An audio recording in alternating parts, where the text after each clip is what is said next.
In the first series of tests I had in my college, my first year of college, I got 7 marks in my Urdu test out of 22, while there were people in my class who got 21, and I was there who got 7 out of 22. Urdu had caused me a lot of problems in the last two recent years, and it basically ruined my metric result. I still got 986 marks out of 1100, but still, if you find out that I lost 50 marks in just Urdu, it's pretty damn frustrating to say the least. So I did that once and for all. I'm gonna get my Urdu better, and I'm going to make Urdu better. So before I could make my Urdu better, got to know how my Urdu got to this level. So I thought when I was becoming a Hafiz, I did not write Urdu for more than 2 years, and that is why my Urdu got so bad. And the compounding effect had just been used against me and had just shown its effects against me, and it showed its effects, and sure there was a problem with Urdu, and decided to write 2 to 3 pages of Urdu every day for just ever, as long as I am in college. Like, I decided that I will write Urdu every day, 2 to 3 pages, no matter if it's weekends, because weekends are for normal people. If you are working less on weekends, you should know that weekends are for normal people. Weekends do not exist like 100 years ago or 200 years ago. They are just a recent creation of our modern world, and they are for weak and normal people. And as we are not weak and we are not normal, so we do not enjoy weekends.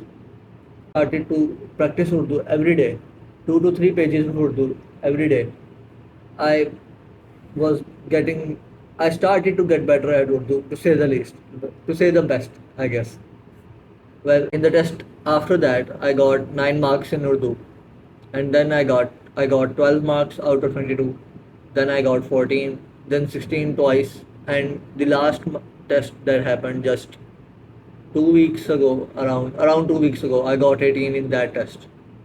That is my story of the climb I got in Urdu. So from 7, in just 3 months, I came from 7 to 18, and that was when I was using the compounding effect to my profit, to my advantage. Happy for this rise, but I am still not satisfied because, and I still keep practicing Urdu every day. Because it just takes 15 minutes to write 3 pages of Urdu, and 15 minutes are not that much.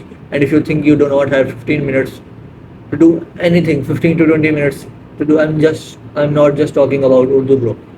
I'm anything, it could be anything. I'm just using myself as an example, and the thing I used the compounding effect in was Urdu. So that's why I'm telling you this story.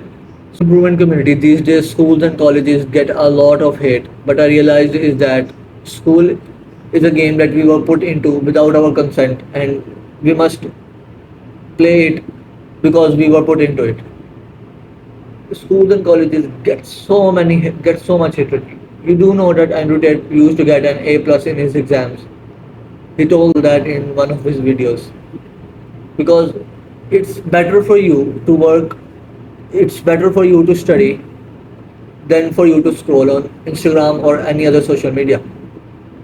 I said what I said. It's better for you to study, even if it's useless, than for you to scroll on social media, because what you're doing while studying is your focus is getting a bit better. Like, if it's even if it's not getting better, it's still like maintaining. While maintaining is a mix, I will explain that later, but you're still getting better a bit. While on social media, your focus is being destroyed, completely destroyed, and you can't do anything about it. So don't use social media, bro. And another thing about school is that if you're going to play the game, you might as well win it. Used to say that you need to go through the system to change the system. That's how it works, and that's how it's always been, and that is how it will be. You can't expect to change the world, bro, if you won't even study, if you can't even study for an hour. Just if you study for just an hour and a half every day, you show up every day, you will get better grades than 85% of the people. because 85 to 80% of the people, of the students in your class, probably don't study even a half an hour every day.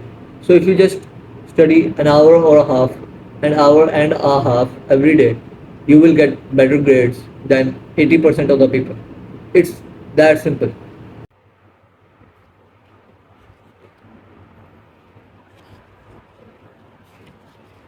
Another example we can use to tell you about the compounding effect is that a fat person does not get fat in one day, and a lean man does not get man lean in one day.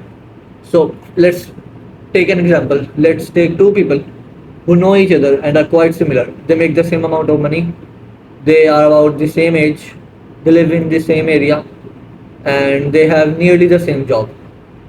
And now let's put both of these in a vacuum, and let's just say that nothing about their life changes except the fact that one of them, while he is driving home every day from office, he listens to a business podcast or educational podcast. It could be anybody. Like, it's as long as it's an educational podcast and not some red pill where they're like talking about some bullshit stuff. So he listens to some educational podcast, and the other person lis- just buys one McFlurry or one ice cream from McDonald's every day.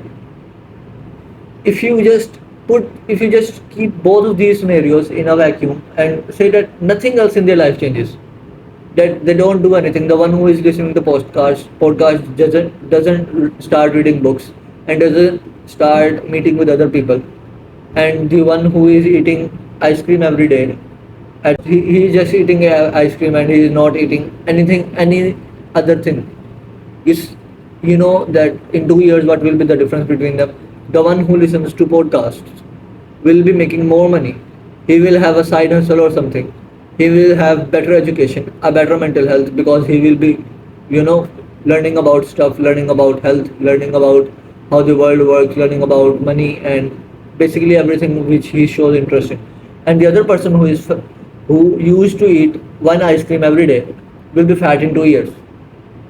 And it's just considering the fact that this is in a vacuum and they haven't changed anything else about their lives. Because if you really think about this in real life, the person who is fat will eat like fries and everything else. He will start to eat all that stuff too. And the person who is reading listening to podcast every day will start reading books and everything. This is the power of the compounding effect.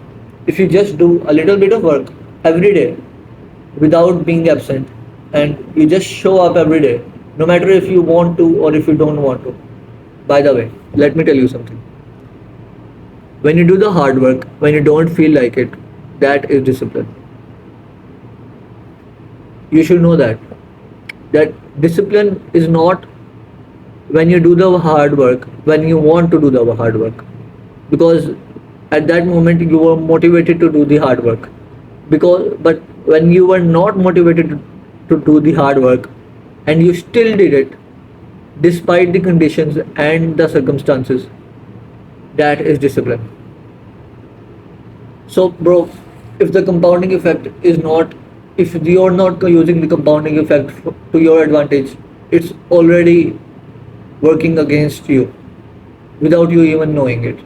And you can't say that I'm trying to maintain myself at a particular level, because maintenance is a myth. Alex Hormozy says that maintenance is a myth. You see that the market is growing every day, and if you're trying to maintain it, because there will be other people who will get ahead of you, and you won't be maintained. And then in this level, in this way, maintenance is a myth. You can't maintain yourself if you're not growing at a particular rate. Let's say that the market is growing at 4% rate every year, and if you're not growing 4% every year, then you are falling down.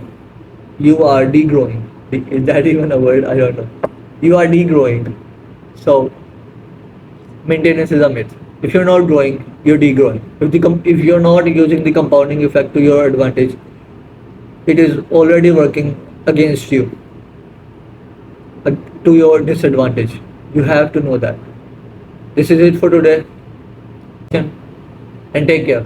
Love you, bro. Mwah.